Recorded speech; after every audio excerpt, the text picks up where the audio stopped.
F1 is boring. This is probably something you've heard floating around the community in the duration of 2023. And today I wanted to explore that because it feels like although the races have had a reasonable amount of action, people just aren't finding them interesting. So why is F1 being considered boring? And what actually makes an interesting race? Once again, it's wheel to wheel, Hamilton and Verstappen, and this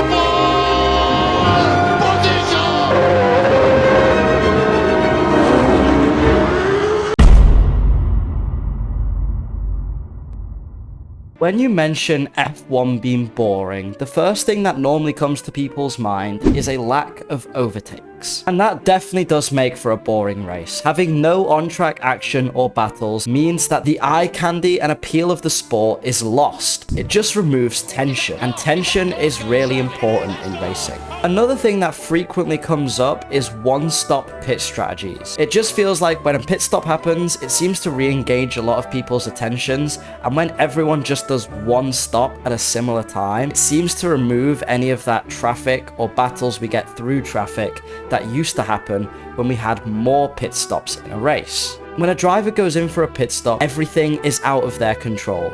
You're relying fully on the team to make sure that you get a good exit and you aren't in traffic. And when those go wrong, that can make for really interesting racing. The solution to F1 being boring then seems simple. Increase overtakes and have two-stop pit strategies.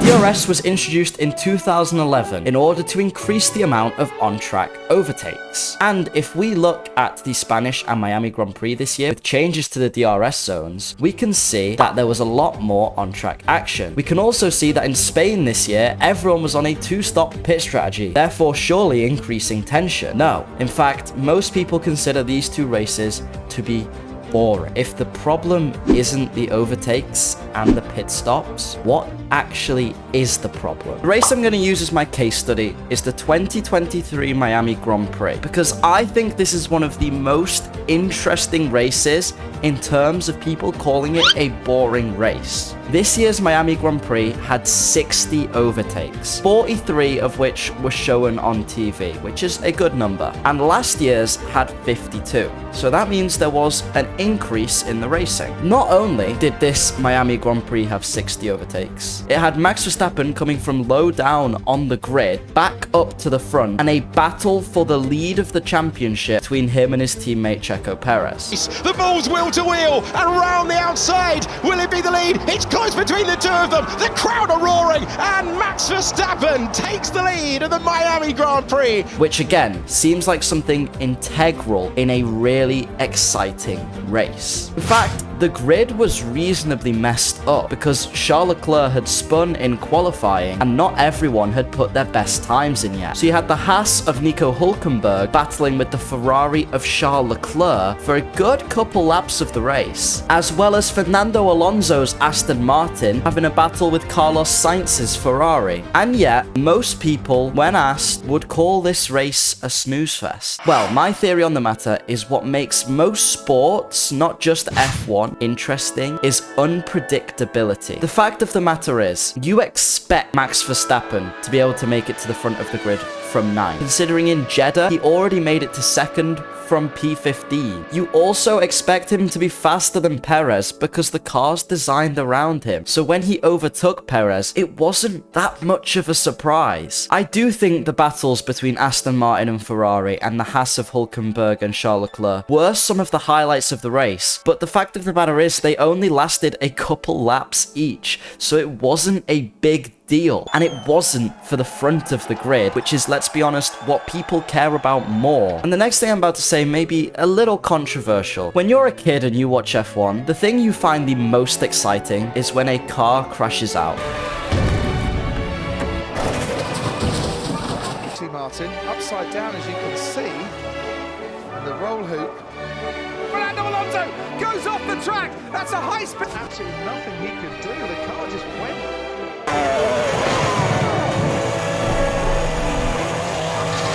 And not just in Miami, but in this season as a whole, cars have been very reliable and drivers have just not been crashing in the races. When there have been crashes, they've been minor, and when they have been issues, it's not drastically changed the outcome of a race. Safety cars and red flags haven't done all that much, aside from Australia, which is a whole other story for another day. And Miami was one of these races with 0 incidents, no safety car, no crashes, no engine issues from anybody. There was also one big problem with these 60 overtakes the Miami Grand Prix had. Almost all of them took place in the same 2 spots, and these spots were the DRS zone. And the same happened in the Spanish Grand Prix. Almost every televised overtake was down the main straight with DRS. Unfortunately, the cars this year just can't follow each other through corners, which leads to this massive reliance on DRS zones for overtaking. And in my opinion,